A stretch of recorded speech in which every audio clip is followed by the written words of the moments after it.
Hello and welcome to नीति मार्ग। I am वैभव कुलश्रेष्ठ। आज का ये वीडियो उन बच्चों के लिए है जो या तो ग्रेजुएशन के बाद या ड्यूरिंग ग्रेजुएशन ये सोच रहे हैं कि उनको यूपीएससी सिविल सर्विसेज एग्जाम की तैयारी करनी चाहिए, या ऐसे लोग जो अभी पिछले 2-3 सालों से लगातार तैयारी करते हुए आ रहे हैं और अभी भी तैयारी के दौर में शामिल है, लेकिन असफलता मिलने के कारण ये सोच रहे हैं कि क्या मैं गलत मार्ग में तो नहीं आ गया, या मैंने ये यूपीएससी का तैयारी करने का निर्णय गलत तो नहीं ले लिया। तो अगर आप इन दो कैटेगरी में आते हैं तो ये वीडियो आपके लिए है। इस वीडियो में हम जानेंगे कि how to decide if UPSC is right for you. इस वीडियो को देखने के बाद लगभग 10 मिनट के अंदर अंदर आप ये आकलन कर सकते हैं एक साइंटिफिक स्केल के साथ कि आप इस क्षेत्र के लिए बने हैं या नहीं बने, और अगर नहीं है तो भी अगर इस क्षेत्र में जाना चाहते हैं तो असंभव नहीं है, तो आपको किस क्षेत्र पर काम करना चाहिए। तो जब तैयारी करना स्टार्ट करते हैं तो हर साल लाखों स्टूडेंट यूपीएससी की तैयारी करना आरंभ करते हैं, और बहुत सारे तो प्रिपेयर पिछले सालों से करते हुए आ रहे हैं। ऐसा 4 कारणों से देखा जाता है। पहला है कि because of their friends are preparing. आप ग्रेजुएशन आपने कंप्लीट किया या ग्रेजुएशन के दौरान है, तो आपने ये देखा कि आपके कुछ फ्रेंड्स वो यूपीएससी की तैयारी करने लगे, तो आपने भी सोचा कि ठीक है भाई, हम भी करके देख लेते हैं, क्या दिक्कत है। तो पहली कैटेगरी में तो ये है। दूसरा है बिकॉज ऑफ सोशल प्रेस्टीज। देखिए, जब तक स्टूडेंट लाइफ है तब तक आपकी कोई ज्यादा वैल्यू समाज में होगी नहीं, लेकिन आपको या आप क्या, ये हर इंसान की इच्छा है कि उसको सम्मान मिले, यश मिले। तो सोशल प्रेस्टीज के लिए कि मुझे आईएएस बनना है, आईपीएस बनना है, आईएफएस बनना है, सम्मान पाना है, इसकी ललक है, भूख है, उस टैग के पीछे भागना है, तो ये भी एक कारण हो सकता है। तीसरा है बिकॉज ऑफ फैमिली प्रेशर। कई बार होता है कि पेरेंट्स, उन्होंने अपने लिए कुछ सपने देखे होते हैं और वो पूरे नहीं कर पाते, तो अपने बच्चों पर उन सपनों को थोपते हैं और उनके माध्यम से उसे पूर्ण करने का प्रयास करते हैं। ये गलत नहीं है, लेकिन इसमें कुछ ना कुछ चेतावनी भी है।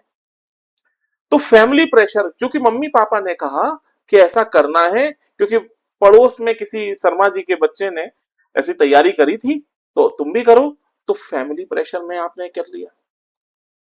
ये 3 ऑप्शन तभी संभव है जब चौथा ऑप्शन अप्लाई हो रहा हो। और चौथा ऑप्शन क्या है? Because they don't know what else to do. जब आपको ये समझ नहीं होगी कि मुझे क्या करना है, क्या नहीं करना है, तो डेफिनेटली जब आपके पास डायरेक्शन नहीं है तो आपको डायरेक्शन कोई देगा। कौन देगा? सबसे पहले आपकी फैमिली, आपके पेरेंट्स, फिर आपके फ्रेंड्स, और फिर आता है समाज। तो आप अपने आप को आकलन करिए कि आप इन चारों में से कौन सी कैटेगरी में आते हैं, या कौन कौन सी कैटेगरी आप पर शामिल होती है। So the question most student never ask, that is, should you really prepare for UPSC? तैयारी करने से पहले अपने आप से ये प्रश्न करना बहुत जरूरी होता है, जो नहीं करते। चलिए, अगर ऐसी स्थिति है, अब डिसीजन लेना है, तो डिसीजन लेने के लिए 2 काम हमने निर्धारित किए हैं। There are part 1 and part 2। पहला पार्ट है कि भीड़ का हिस्सा न बनिए, भेड़ चाल मत चलिए, स्टॉप फॉलोइंग द क्राउड। और उसमें पहली बात आती है कि UPSC is not just an examination, it is a long term career decision. ये कोई ऐसा एग्जाम नहीं है कि आपके सेमेस्टर एग्जाम हुआ, हाफ ईयरली या एनुअल एग्जाम हो रहे हैं जिसको आप एक हफ्ते या एक रात पहले पढ़ लेंगे और पास हो जाएंगे। नहीं, ये एक लॉन्ग टर्म कैरियर डिसीजन है। आपकी पूरी जिंदगी उस पर निर्भर करती है, इसलिए इसको बहुत सीरियस लेने की जरूरत है, हल्के में मत लीजिए। दूसरी बात है, if your reason for starting is weak, your motivation will collapse on hard days. देखिए, हमारे जीवन में अच्छा समय भी आता है, बुरा समय भी आता है। जो अच्छा समय है, जिसमें आप बहुत खुश होते हैं, वो समय बहुत चुटकियों में, बहुत कम पलों में ही बीत जाता है। लेकिन जब बुरे दिन चल रहे होते हैं, बुरा समय होता है, तो एक एक सेकंड भारी पड़ता है, ऐसा लगता है एक एक साल कैसे बीतेगा। तो जब आपका यूपीएससी की तरफ बढ़ने का कारण बहुत कमजोर है, तो बहुत सारे आपकी तैयारी के दौरान ऐसे हार्ड डेज आएंगे जब आपका, चूंकि मोटिवेशन सस्टेनेबल तो होता नहीं है, वो कंटिन्यूअस बरकरार नहीं रहता, तो आपका पेशेंस, धैर्य जवाब दे जाएगा और आप कुछ गलत स्टेप उठा सकते हो। आपने कई बार सुना होगा कि बच्चे तैयारी के दौरान कई भी फेल हो गए तो उन्होंने सुसाइड कर लिया। क्या है? हार्ड डेज, फेल हुए तब। कई बार फेलियर होगा, कई बार इतनी निराशा हो जाएगी कि मेरिट लिस्ट में 1 नंबर या 0.5 नंबर से रह गए, और भी ज्यादा निराशा। इतनी मेहनत के बाद, सारे सपने सजोने के बाद बिल्कुल अर्श से फर्श पे आ जाते हैं, वो हार्ड डेज है।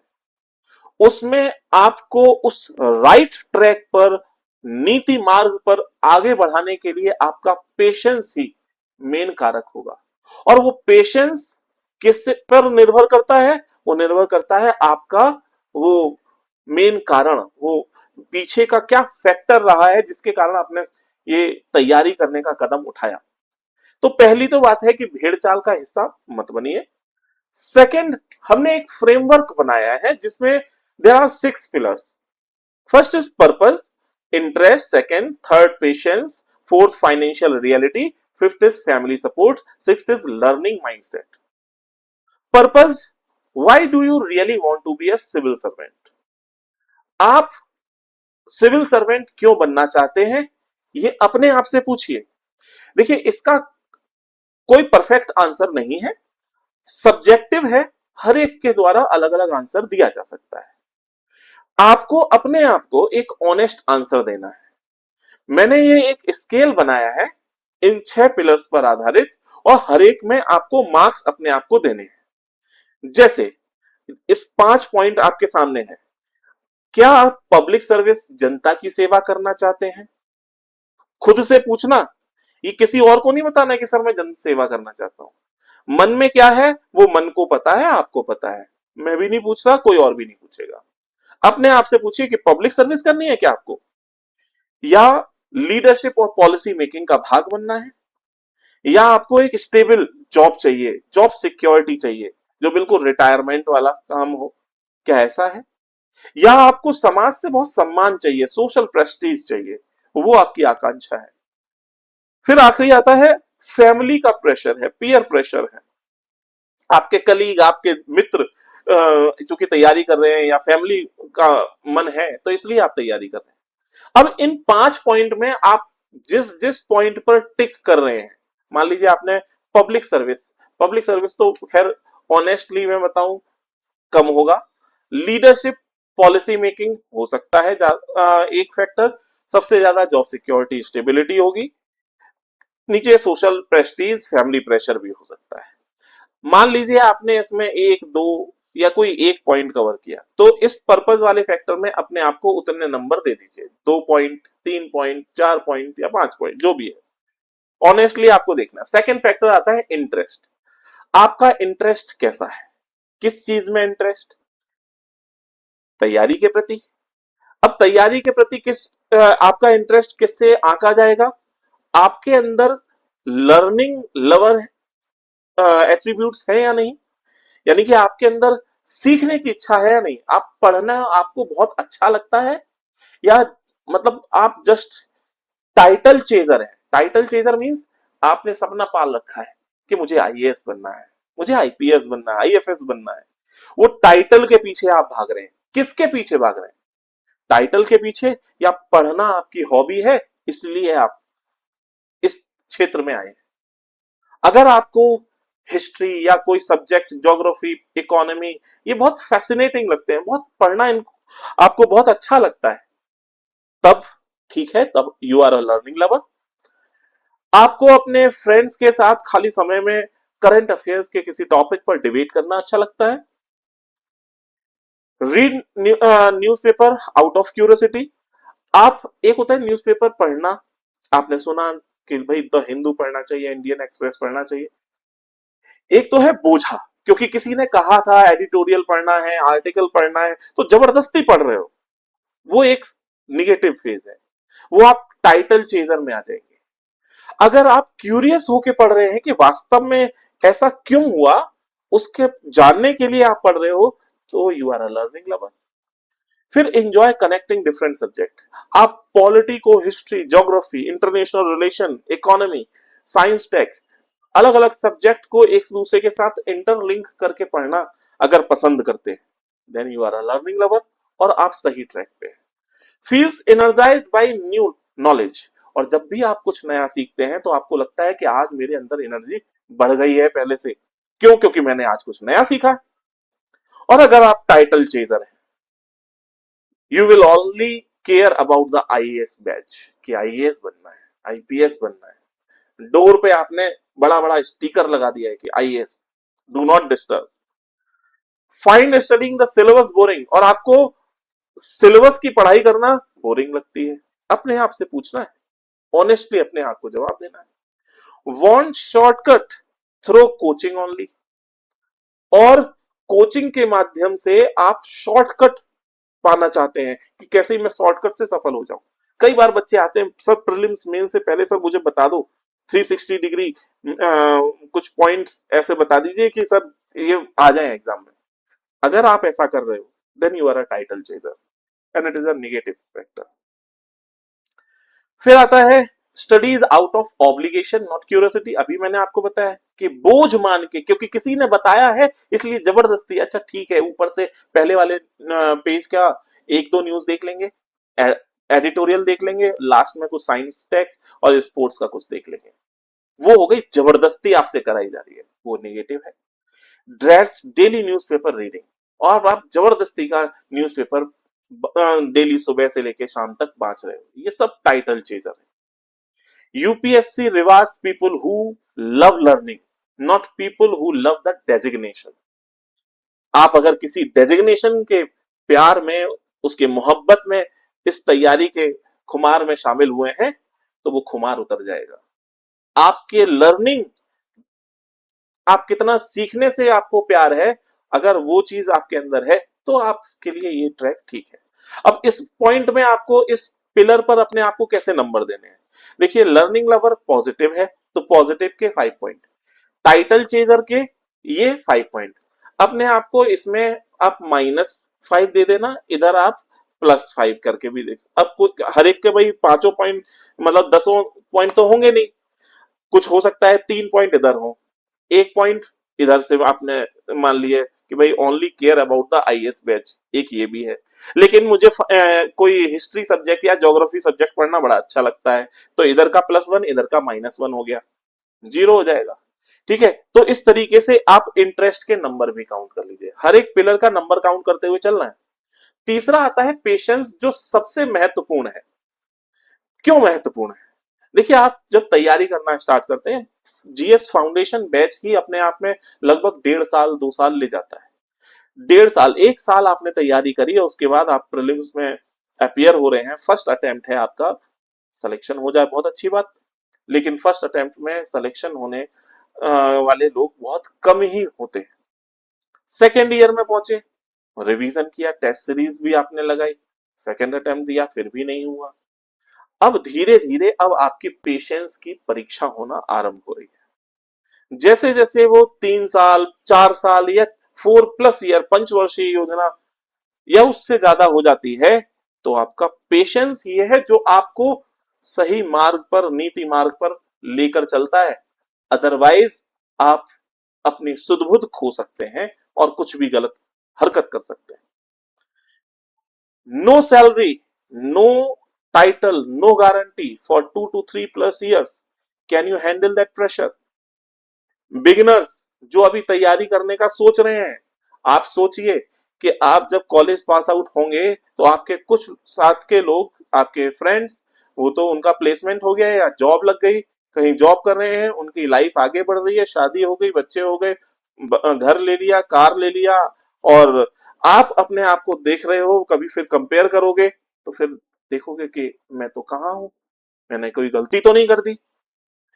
तो 2-3 सालों के लिए आप तैयार हो जाइए कि आपको ना तो कोई सैलरी मिलेगी, ना कोई सम्मान मिलेगा, ना कोई गारंटी है कि आप इस एग्जाम में भी सफल हो जाओ, इस बात की भी कोई गारंटी नहीं। बहुत सारी कोचिंग्स हैं, कुछ कोचिंग है स्पेशली जो गारंटी देकर आपसे कहते हैं कि हमारे यहाँ ज्वाइन कीजिए, आपको गारंटी है कि हम आपको सिलेक्शन करा देंगे, कोई गारंटी नहीं दे सकता।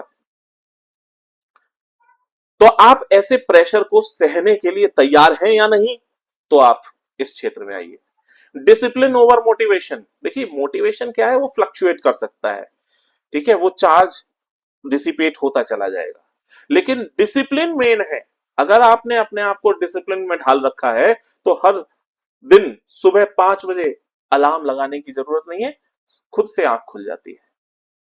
आप हर दिन अपने टाइम टेबल को फॉलो कर सकते हो, लेकिन मोटिवेशन एक दिन बना, उसके बाद टाइम टेबल बना, वो फॉलो ही नहीं होगा कभी।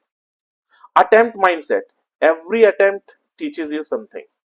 जितने अटेम्प्ट फेल हो चुके हैं, ऐसे बच्चे जो अभी इनके 2-3 अटेम्प्ट हो गए हैं, 4 अटेम्प्ट हो गए हैं और उनके अटेम्प्ट में वो पास नहीं हुए, तो अपने उन हर अटेम्प्ट्स की एनालिसिस करिए कि आप कहां फेल हुए, वहां से अपनी वीकनेस आइडेंटिफाई करके उनके ऊपर वर्क कीजिए, और तब आप अपने अगले अटेम्प्ट में सफल हो सकते हैं। Toppers don't quit, they iterate.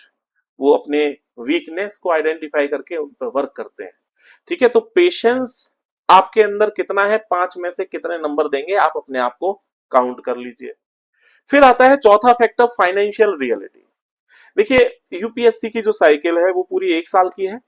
अब 1 साल में आपकी तैयारी का खर्च, कोचिंग मटेरियल, भाई कोचिंग आप देखो आज एडुटेक सेक्टर की भी कुछ कंपनीज आ चुकी हैं जो ऑनलाइन, चूंकि बल्क में स्टूडेंट होते हैं, तो उनकी कोर्स फी आपको कम मिलेगी, 10,000, 15,000, 20,000 हो सकती है। ऑफलाइन में आप जाते हैं तो ऑफलाइन में आपको फीस लगभग 3.5, 4 लाख, 5 लाख फीस भी मिल सकती है जीएस फाउंडेशन का। तो कितना पैसा जा रहा है, मटेरियल पे कितना पैसा जा रहा है। आप अपने घर से कहीं बाहर रह रहे हैं तो पीजी, हॉस्टल, खाने पीने, इन सब का खर्चा आप जोड़ लीजिए, तो एक बहुत बड़ा अमाउंट खर्च होता है आपकी तैयारी के दौरान। क्या आप इतना अफोर्ड कर सकते हैं, क्या आपकी फैमिली इतना अफोर्ड कर सकती है, ये सोचिएगा। इसकी भी एक कॉस्ट है, तो पूरी 1 साल की कॉस्ट हो गई ना, living cost. Lost income during preparation, अगर आप ये 2-3 साल तैयारी ना करते और जॉब करने लगते, तो सोचिए आपकी आज सैलरी कितनी बढ़ चुकी होती, आप कितना पैसा कमा चुके होते। तो कहीं ऐसा तो नहीं बीच में आप रिग्रेट करें कि आपने गलत स्टेप उठाया। Do you need a backup income, क्या आपको बैकअप इनकम की आवश्यकता है। हर एक का बैकग्राउंड अलग अलग होता है, आप उस आधार पर अपना आकलन करिए। Can you prepare while working, आप क्या तैयारी के साथ साथ आप जॉब कर सकते हैं, या जॉब के साथ साथ तैयारी कर सकते हैं। Have you made a financial plan for 3 years, 3 साल के लिए आपने कोई फाइनेंशियल प्लान बना रखा है या नहीं। इसके ऊपर आप अपने आप को देखिए, इन 5 पॉइंट में आप अपने आप को कितने नंबर देंगे, ये आप इसमें भी काउंट कर लीजिए, फाइनेंशियल रियलिटी। अब आते हैं फैमिली सपोर्ट। देखिए फैमिली बहुत इंपॉर्टेंट फैक्टर है, क्योंकि फैमिली से ही देखो आपको पैसा मिलता है, आप तो वहां से ही पैसे मिलता है, वही खर्च करते हो, और वो एक तरीके से आपके बैटरी चार्ज करने का फैक्टर है। हर दिन आप अपने मम्मी पापा से बात कर रहे हो, वो आपको सपोर्ट कर रहे हैं। अगर सपोर्ट है, वो आपकी इस जर्नी को समझते हैं, तो बहुत अच्छी बात है।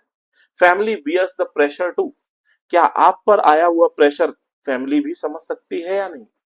Emotional support is non negotiable, कई बार हार्ड टाइम आएगा, तो ऐसे में फैमिली का इमोशनल सपोर्ट आपको मिलेगा या नहीं मिलेगा, और वो नॉन नेगोशिएबल है।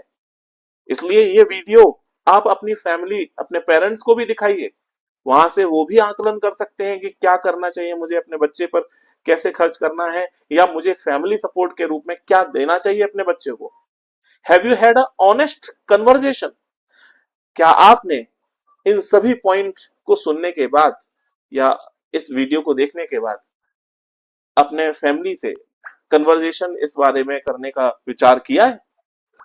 मैनेज एक्सपेक्टेशन अर्लियर, कई बार क्या होता है पेरेंट्स इस पे कुछ होते हैं, वो आते हैं कि सर कुछ मेरे बच्चे पे ज्यादा फोकस दो, क्योंकि मैं चाहता हूं मेरा बच्चा 6 महीने में वो कर ले जो लोग 1.5-2 साल में करते हैं, मुझे पहले अटेम्प्ट में इसको सिलेक्शन दिलाना है। ऐसे बच्चे बोझ के मारे मर जाते हैं। तो ऐसा एक्सपेक्टेशन जबरदस्ती की नहीं पालना है। सोच के देखिए कि मैंने एक आम की गुठली ली और जमीन में गाड़ दी। अब मैं अगले दिन सोच रहा हूं कि ये कल पौधा निकलेगा, परसों पेड़ बनेगा, नरसों में इसमें आम लगेंगे, मैं खा लूंगा अल्फांसो आम। ये गलती किसकी है? क्या उस आम के गुठली की है, उस बीज की है, उस बच्चे की है, या उस पेरेंट की है जो जल्दी से एक्सपेक्टेशन पाल रहा है? इतनी जल्दी एक्सपेक्टेशन मत करिए। Silence creates misunderstanding. और कई बार एक तो होता है कि पेरेंट्स की डांट सीधे सीधे बोल दिया, एक है बच्चे के सुख दुख में बच्चे को सपोर्ट करें, कोई बात नहीं बच्चे, आप फेल हो गए हो, अपनी वीकनेस आइडेंटिफाई करो, हम हैं तुम्हारे साथ, कोई दिक्कत वाली बात नहीं है। ये एक इमोशनल सपोर्ट हो गया। एक है देख रहे हैं हम तुम्हारी तैयारी कितने दिन चल रही है। ये जो साइलेंस मिसअंडरस्टैंडिंग वाला गेम खेलोगे तो जितना इन्वेस्टमेंट किया है आपने अपने बच्चे पर वो सारा खराब हो जाएगा। तो आप अपने फैमिली सपोर्ट में इन 5 पॉइंट में से कितने पॉइंट अपने आप को देते हो, ये आप जरूर देखिए। इसमें भी आप अपने आप को मार्क्स दे दीजिए। फिर आते हैं लर्निंग माइंडसेट। आप कुछ सीखने की प्रवृत्ति है या नहीं? एक्सेप्ट लो टेस्ट स्कोर विदाउट क्विटिंग। कई बच्चे ऐसे होते हैं जिनको अगर मैं उनकी वीकनेस आइडेंटिफाई करके बता दूं कि बेटा ये तुमने गलत लिखा है, एकदम लड़ने की प्रवृत्ति आ जाती है कि सर मैं तो गलत लिख ही नहीं सकता, वो तो किसी ने मुझे गाइड किया था, ऐसा मुझे किसी ने लिखा दिया था सर। अगर आप अपनी गलतियों को स्वीकार नहीं सकते तो उसमें सुधार नहीं कर सकते। तो अपने लो टेस्ट स्कोर को स्वीकार कीजिए। ये नहीं कि हमने लड़ाई झगड़ा करना है और तैयारी को छोड़ के किसी और रास्ते पे निकल जाना है। अगर ऐसी प्रवृत्ति है तो देखिए आप improve after every mock exam. Test देने का फायदा ये है कि हम अपनी वीकनेस आइडेंटिफाई करके उसके ऊपर काम करें, उसको स्ट्रेंथ में कन्वर्ट करें। Take feedback from mentor seriously. आप अपने मेंटर से पूछिए अपने बारे में, सर मैं मुझे क्या सुधार करना चाहिए। और ego is the enemy of UPSC preparation. अपनी ईगो मत पालिए। जब तक स्टूडेंट हो तब तक कुछ नहीं हो, इसलिए ईगो का प्रश्न ही नहीं बनता है, रिस्पेक्ट का प्रश्न बनता है। सेल्फ रिस्पेक्ट वो ठीक है, लेकिन अगर आपको कोई टोकेगा नहीं तो फिर आप आगे कैसे बढ़ेंगे? तो ईगो बिल्कुल भी मत पालिए। Growth is equal to ability to be wrong and adapt. आप गलत हो सकते हो। जब छोटे पैदा हुए थे चलना भी नहीं जानते थे, लेकिन फिर धीरे धीरे घुटने चले, फिर उसके बाद खड़े हुए, कई बार गिरे, फिर खड़े हुए, फिर थोड़े थोड़े चले, फिर दौड़ने लगे, आज बढ़िया चलते हो। तो गलत करना कोई गलत नहीं है, गलत हो सकते हो लेकिन उसमें सुधार करना चाहिए, तभी आप ग्रो कर सकते हो। तो लर्निंग माइंडसेट में आप अपने आप को कितना स्कोर दे रहे हो 5 में से? अब आपने ये जितने 6 पॉइंट हैं अपने आप को जज किया और अब इस शीट पर अपने आप को स्कोर कर दीजिए कि आपने 5 में से किसी में 2 नंबर, किसी में 3 नंबर, 4 नंबर, इस तरीके से टोटल निकाल लीजिए। आउट ऑफ 30 आपका कुछ टोटल स्कोर आया होगा। अब उस टोटल स्कोर में अपने आप को देखिए, आपका स्कोर अगर 24 से 30 के बीच में आता है देन स्ट्रॉन्ग फिट कैंडिडेट हो for UPSC preparation. Start now, make a structure plan, find a mentor and commit fully. You have a solid foundation for this journey. Your purpose is very clear. Your mindset is aligned with UPSC preparation and your support system are in place. Proper जो place होना चाहिए वो है। तो आपको आगे बढ़ना चाहिए, तैयारी करनी चाहिए। ये तो बात हो गई कि जैसे एक बिलो पॉवर्टी लाइन, एक पॉवर्टी लाइन है ना, अब पॉवर्टी लाइन से कितना डिस्टेंस है अगला स्कोर, उससे गैप बढ़ता चला जाएगा। अगर आपका स्कोर 18 से 23 के बीच में आता है तो आपके अंदर पोटेंशियल अच्छा है, you have potential, but there are weak areas. आप में बहुत सारी कमी है, उनको आइडेंटिफाई करिए, जो आपकी कमी है उस पर आप काम करिए। ठीक है, फिर आप आते हैं, अगर आपका स्कोर 18 से कम है तब तो रुकिए, अपनी तरफ, खुद की तरफ देखिए, सोचिए कि मुझे क्या करना चाहिए। तो यहां पर बेहतर यह होगा कि this score suggest you are not yet ready. आप अब तक तैयार नहीं है इस तैयारी के लिए, दैट इज नॉट फेलियर। और अगर आपका स्कोर 18 से कम आ रहा है तो इसको फेल्योर की